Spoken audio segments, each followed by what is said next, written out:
Sunday suspense, শুধুমাত্র radio Mirchi 98.3 FM A. It's hot. Bangla সাহিত্যের রোমাঞ্চকর কিছু গল্প দিয়ে সাজানো আমাদের এই বিশেষ নিবেদন সানডে সাসপেন্স। আজ আপনার জন্য শরদিন্দু বন্দ্যোপাধ্যায়ের লেখা কামিনী। শরদিন্দু বন্দ্যোপাধ্যায়, জন্ম 1899 সালের 30 মার্চ, মৃত্যু 1970 সালে। বাংলা সাহিত্যে শরদিন্দু বন্দ্যোপাধ্যায় একটি বিশিষ্ট নাম। ব্যোমকেশ বক্সীর স্রষ্টা তো বটেই, এছাড়া লিখে গেছেন অজস্র ছোট গল্প, দুর্দান্ত কয়েকটি ঐতিহাসিক উপন্যাস, কিশোরদের জন্য গল্প এবং চিত্রনাট্য। এই গল্পটি আমরা নিয়েছি শরদিন্দু বন্দ্যোপাধ্যায় অমনিবাস 5ম খণ্ড থেকে। প্রধান চরিত্রে সুরনাথ বাবু ও কামিনী। গল্প পাঠে দীপ। কামিনীর ভূমিকায় অয়ন্তিকা। গল্পের সূত্রধার মীর। শুরু হচ্ছে কামিনী। Downloaded from sunday-suspense.com. Keep visiting us for all new Sunday Suspense episodes. Tune with Radio Mirchi 98.3 FM. It's hot.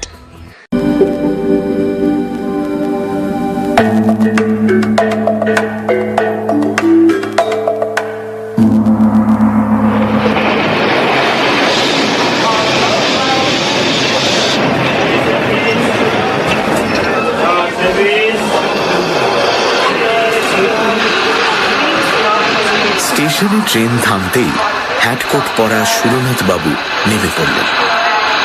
স্টেশনটি ছোট, তার সংলগ্ন জনপদটিও বিস্তীর্ণ নয়। ট্রেন 2 মিনিট থেমে চলে গেল।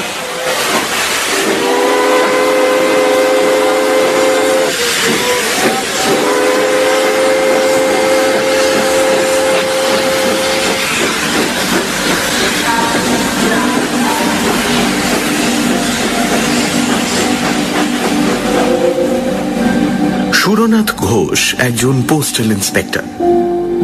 সম্প্রতি এদিকটার গ্রামাঞ্চলে কয়েকটি নতুন পোস্ট অফিস খুলেছে। সুরনাথ বাবু সেগুলি পরিদর্শন করতে এসেছেন। এর আগে তিনি এদিকে কখনো আসেননি।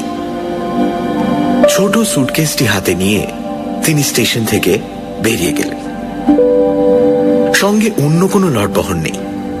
সুটকেসের মধ্যে আছে এক সেট শার্ট প্যান্ট, ধুতি, গামছা, সাবান, দাঁত মাজবার ব্রাশ ইত্যাদি।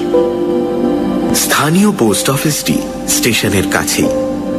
ডাক এবং তার 2ই আছে, একজন পোস্টমাস্টার, একটি কেরানি ও 2 জন পিয়ন। পোস্ট অফিসের পেছন দিকে পোস্টমাস্টার সপরিবারে থাকেন। বেলা আন্দাজ 11টার সময় সুরনাথ বাবু পোস্ট অফিসে এসে নিজের পরিচয় দিলেন। পোস্টমাস্টার খাতির করে তাকে ভেতরে নিয়ে গেলেন। দুপুরবেলার খাওয়া দাওয়ার ব্যবস্থা পোস্টমাস্টার বাবুর বাড়িতেই হল। খাওয়া দাওয়ার পর সুরনাথ বাবু ঘণ্টাখানিক বিশ্রাম করলেন। তারপর আবার বেরোনোর জন্য তৈরি হলেন। ইতিমধ্যে তিনি খবর নিয়েছেন যে 3টি পোস্ট অফিস পরিদর্শনে তিনি যাবেন, তার মধ্যে সবচেয়ে যেটি কাছে সেটি 12 মাইল দূরে। কাঁচা পাকা রাস্তা আছে। সুরনাথ তার পিয়নের সাইকেলটি ধার নিয়েছেন। আজ সন্ধ্যের সময় ওই গ্রামে পৌঁছবেন। কাল সকালে সেখানকার পোস্ট অফিস তদারক করে সন্ধ্যার আগেই ফিরে আসবেন। তারপর আবার অন্য পোস্ট অফিসের উদ্দেশ্যে যাত্রা করবেন। সাইকেলের পেছন দিকে সুটকেসটি বেঁধে সুরনাথ বেরোবার উদ্যোগ করছেন, এমন সময় পোস্টমাস্টার বললেন, এখান থেকে ওই মাইল 5-6 দূরে রাস্তাটা দুফাক হয়ে গেছে। ডান হাতি রাস্তাটা দিয়ে গেলে একটু ঘুর পড়ে বটে, কিন্তু আপনি ওই রাস্তাটা দিয়েই যাবেন কিন্তু। সুরনাথ জিজ্ঞেস করলেন, কেন? বাঁ হাতি রাস্তাটা কি দোষ করেছে? ও রাস্তাটা ভালো। সাইকেলে করে সুরনাথ বেরিয়ে পড়লেন। কয়েক মিনিটের মধ্যেই তিনি শহরের এলাকা পার হলেন। তারপর অবারিত মুক্ত দেশ। দেশটা বর্ণসংকর। জায়গায় জায়গায় ঘন বন আছে। কোথাও কোথাও নরম মাটির বুক চিরে রুক্ষ পাথরের ঢিবি মাথা তুলেছে। এই বিচিত্র ভূমির ওপর দিয়ে নির্জন পথটি এঁকে বেঁকে চলেছে। আকাশে পৌষ মাসের স্নিগ্ধ সূর্য, বাতাসে আতপ্ত আরাম। সুরনাথ প্রফুল্ল মনে মন্থর গতিতে চলেছেন। মাত্র 12-14 মাইল পথ সাইকেলে যেতে কতই বা সময় লাগবে। সুরনাথের বয়স 40 বছর, মাঝারি দৃঢ় শরীর, মুখশ্রী মোটের উপর সুদর্শন। তিনি বিপত্নিক। বছর 3 আগে তার স্ত্রী মারা গেছেন। আবার বিয়ের প্রয়োজন তিনি মাঝে মাঝে অনুভব করেন, কিন্তু স্ত্রী মারা যাওয়ার পরে যে ক্ষণিক স্বাধীনতাটুকু তিনি লাভ করেছেন তা বিসর্জন দিতেও মন চায় না। তিনি যখন 6 মাইল পথ অতিক্রম করেছেন তখন সূর্য পশ্চিম দিকে অনেকখানি ঝুলে পড়েছে। সামনে 2টি পথ ক্রমশ আলাদা হতে হতে ধনুকের মতো বেঁকে গেছে। মাঝখানে উঁচু জমি, তার উপর তাল খেজুরের গাছ মাথা তুলে রয়েছে। হঠাৎ কোথা থেকে ক্ষুদ্র একখণ্ড কালো মেঘ এসে সূর্যকে ঢেকে দিল। চারিদিক অস্পষ্ট ছায়াচ্ছন্ন হয়ে গেল। সুরনাথ পথের সন্ধিস্থলে সাইকেল থেকে নামলেন। সামনে পেছনে কাছে দূরে জনমানব নেই। আকাশ পরিষ্কার, কেবল সূর্যের মুখের উপর এক টুকরো মেঘ লেগে আছে, যেন সূর্য মুখোশ পড়েছে। সুরনাথ একটু চিন্তা করলেন। এখনো 6-7 মাইল পথ বাকি। আধ ঘন্টার মধ্যেই সূর্য অস্ত যাবে।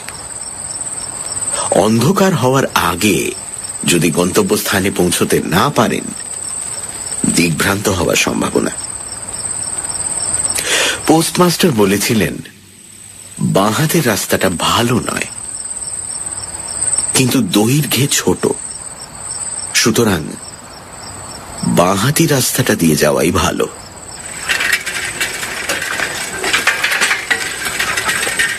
সুরনাথ সাইকেলে চড়ে বাঁহাতি রাস্তাটা ধরলেন। পোস্টমাস্টার মিথ্যে বলেননি। পথ অসমতল ও পাথরে ভর্তি, কিন্তু সাবধানে চললে আছাড় খাওয়ার ভয় নেই। সুরনাথ সাবধানে অথচ দ্রুত সাইকেল চালালেন। সূর্যের মুখ থেকে মেঘ কিন্তু নড়ল না। মনে হলো মুখে মুখোশ এঁটেই সূর্যদেব অস্ত যাবেন।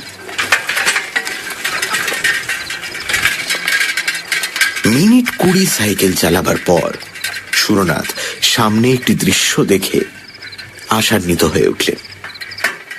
অস্পষ্ট আলোতে মনে হলো যেন রাস্তার দুধারে ছোট ছোট কুটির দেখা যাচ্ছে। 2-1টা আবছা মূর্তিও যেন ইতস্তত হেঁটে বেড়াচ্ছে। আরো কিছু দূর অগ্রসর হওয়ার পর পাশের দিকে চোখ ফিরে সুরনাথ ব্রেক কষলেন। একটা ছোট মাটির কুটির যেন মন্ত্র বলে রাস্তার পাশে এসে দাঁড়িয়েছে। আশেপাশে অন্য কোনো কুটির দেখা যাচ্ছে না।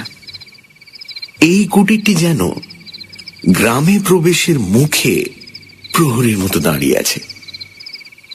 সুরনাথ রাস্তার ধারে যেখানে সাইকেল থেকে নামলেন সেখান থেকে 3 গজ দূরে কুটিরের দাওয়ায় খুঁটিতে ঠেস দিয়ে এক যুবতী বসে আছে।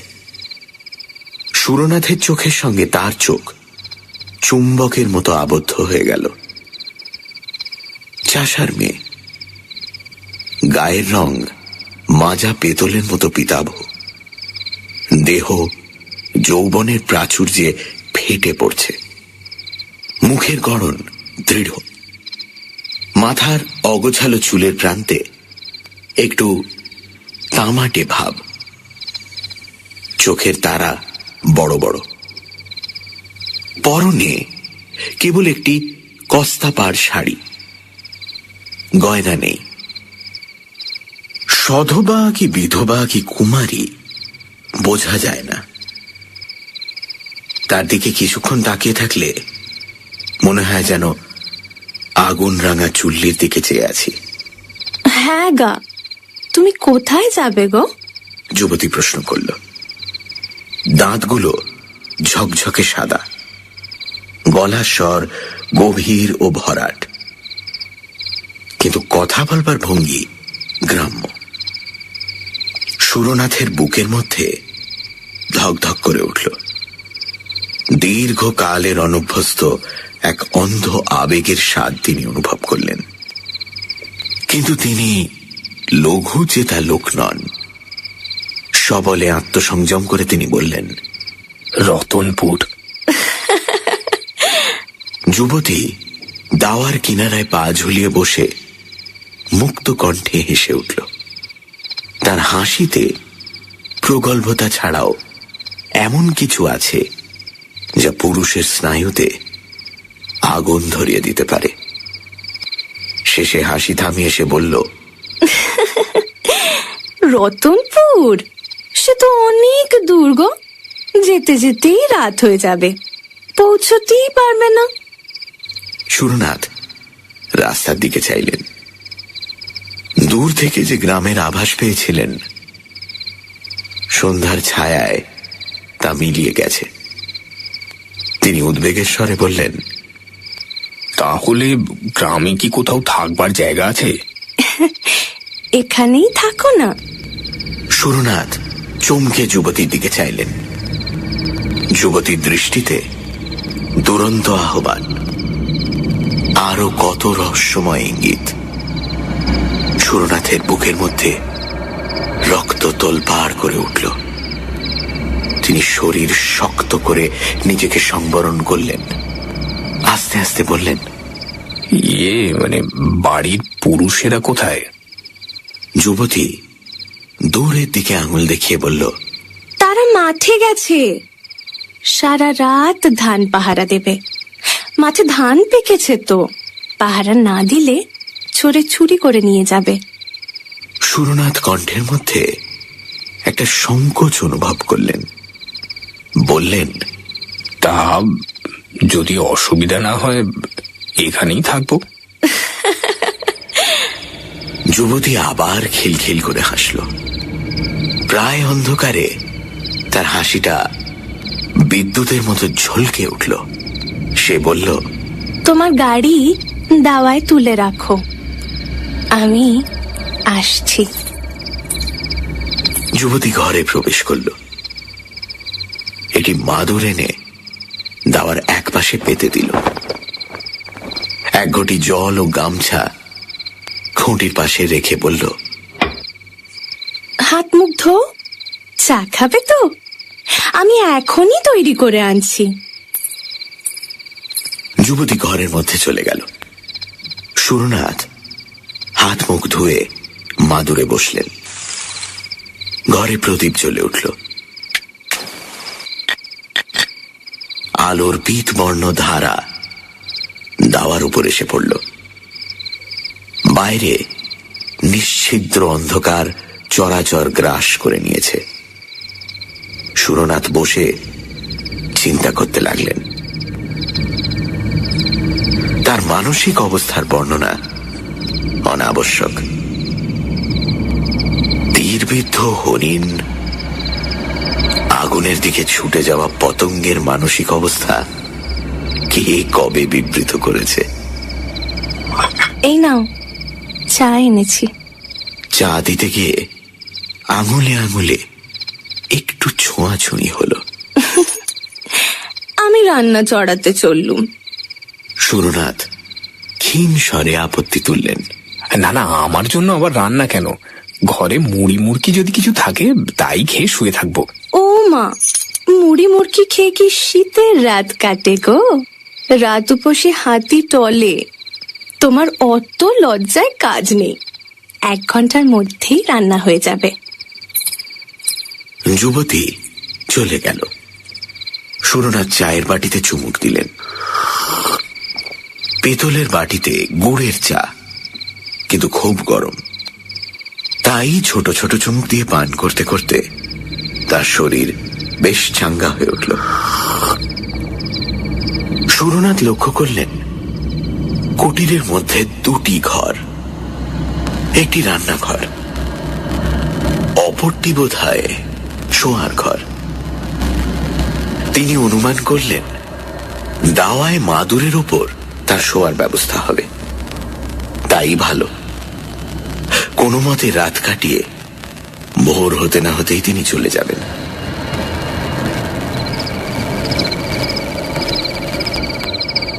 ঘণ্টাখানেক পরে যুবতী দরজার কাছে এসে দাঁড়িয়ে বলল, এই যে ভাত বেড়েছি, খাবে এসো। সুরনাথ উঠে ঘরের মধ্যে প্রবেশ করলেন। বাইরের ঠান্ডার তুলনায় ঘরটা বেশ গরম। পিঁড়ির সামনে ভাতের থালা, প্রদীপটি কাছে রাখা হয়েছে। আয়োজন সামান্যই, ভাত, ডাল এবং একটা চচ্চড়ি জাতীয় তরকারি। সুরনাথ খেতে বসলেন। যুবতী অতি সাধারণ গৃহস্থালির কথা বলতে বলতে ঘরের এদিক ওদিক ঘুরে বেড়াতে লাগলো। সুরনাথ লক্ষ্য করলেন রান্না করতে করতে যুবতী কখন পায়ে আলতা পড়েছে। যুবতী সুরনাথের সঙ্গে সহজভাবে কথা বলছে, অথচ তিনি হু হা ছাড়া কিছুই বলছেন না। বিপদের সময়ে যে ডেকে ঘরে আশ্রয় দিয়েছে, খেতে দিয়েছে, তার সঙ্গে অন্তত দুটো মিষ্টি কথা বলার প্রয়োজন রয়েছে।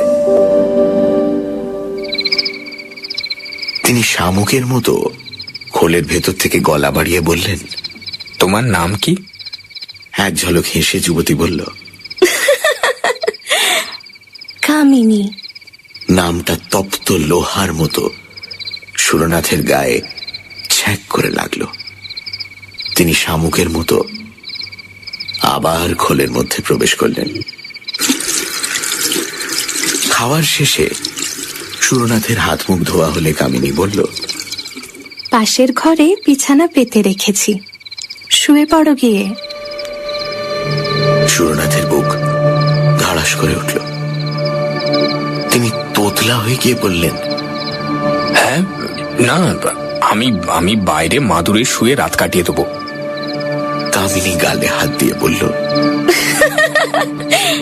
ও মা, বাইরে শুবে কি? শীতে যে পুরো জমে যাবে। যাও, বিছানায় শো গিয়ে। সুরনাথ কথা কাটাকাটি করলেন না। কামিনী রাত্রি কোথায় শোবে প্রশ্ন করলেন না। শাস্তি পাওয়া আসামির মতো শোবার ঘরে প্রবেশ করলেন।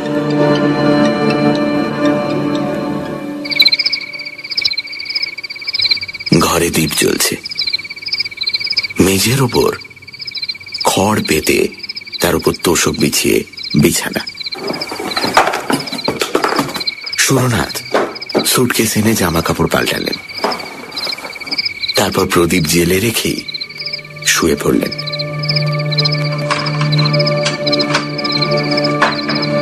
চোখ বুজে তিনি পাশের ঘরে খুটখাট ঠুনঠান বাসন কোসনের শব্দ শুনতে লাগলেন। ইন্দ্রিয়গুলি অতিমাত্রায় তীক্ষ্ণ হয়ে উঠেছে। তার মনের উত্তাপ একটি সুদীর্ঘ নিঃশ্বাসে বেরিয়ে এলো। চোখ বুজে অনেকক্ষণ শুয়ে থাকবার পর তিনি আচ্ছন্নের মতো হয়ে পড়েছিলেন। হঠাৎ চটকা ভেঙে গেল।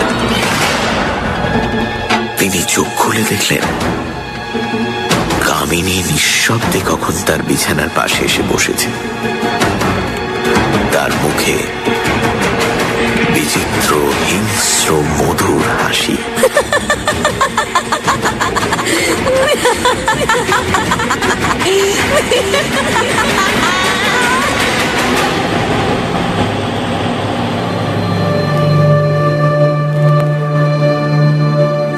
পর্যন্ত সুরনাথ যখন ফিরে এলেন না, তখন পোস্টমাস্টার বাবু উদ্বিগ্ন হয়ে উঠলেন। কেবল সুরনাথের জন্য নয়, সেই সঙ্গে পোস্ট অফিসের সম্পত্তি, সাইকেলটিও গেছে। পোস্টমাস্টার পুলিশে খবর দিলেন। পুলিশ খোঁজ নিল। সুরনাথের যে 3টি পোস্ট অফিসে যাওয়ার কথা, সেখানে তিনি যাননি। পুলিশ তখন রীতিমতো তদন্ত আরম্ভ করল। 7 দিন পরে সুরনাথকে পাওয়া গেল। বাঁহাতি রাস্তায় একটিও কুটির নেই। সেই রাস্তার পাশে ঝোপঝাড়ের মধ্যে তার মৃতদেহ পড়ে আছে। সাইকেলটা কাছেই মাটিতে লুটিয়ে পড়ে আছে। তার পেছনে সুরনাথের সুটকেস রয়েছে। সুটকেসের মধ্যে কাপড় চোপড়, সাবান, মাজন, ব্রাশ সমস্তই মজুদ আছে। কিচ্ছু খোয়া যায়নি। সুরনাথের দেহেও কোনো আঘাতের চিহ্ন নেই, কিন্তু দেহটি প্রাচীন মিশরীয় মামির মতো শুকনো ও অস্থি চর্মসার হয়ে গেছে, যেন রক্তচোষা বাদুড় দেহটাকে শুষে নিয়েছে। পুলিশ হাসপাতালে লাশ চালান দিল। পোস্টমাস্টার যখন সুরনাথের মৃত্যুর বিবরণ শুনলেন, তখন তিনি আক্ষেপে মাথা নেড়ে বললেন, আহারে, ডাইনির হাতে পড়েছিলেন। কামিনী ডাইনি এখনো তল্লাটে আছে। মায়া বিস্তার করে বেচারিকে টেনে নিয়েছিল। আমি ইন্সপেক্টর বাবুকে সাবধান করে দিয়েছিলাম, বলেছিলাম বাঁহাতি রাস্তাটা ভালো নয়, কিন্তু উনি শুনলেন না।